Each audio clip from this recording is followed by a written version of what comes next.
میرے اکثر دوست یہ پوچھتے ہیں کہ انشورنس کا کام جو ہے اس میں ہم کس طرح سے اجنبی لوگوں سے پالیسیاں فروخت کریں اور کیسے کام کریں۔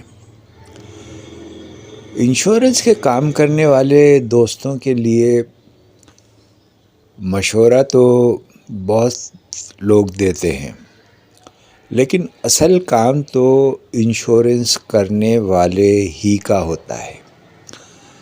سب سے پہلے تو اسے مارکیٹ میں اپنی پروڈکٹ کو لے کر جانا ہوتا ہے، نئے لوگوں سے ملنا ہوتا ہے، ان سے اپنا تعارف کرانا ہوتا ہے، انہیں اپنی بات سمجھانے کی کوشش کرنی ہوتی ہے۔ لیکن عموماً لوگ اس سے گھبراتے ہیں، اور یہی بات ہے کہ جس کی وجہ سے کہا جاتا ہے کہ انشورنس سیلنگ بہت مشکل ہے اور اس میں بہت محنت کرنی پڑتی ہے۔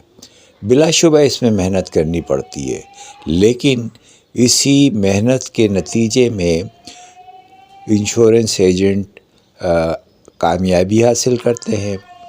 وہ بیمہ فروخت کرنے کا جو کام ہے اس میں یہ ان کی مسلسل محنت ہی ان کو مدد کرتی ہے۔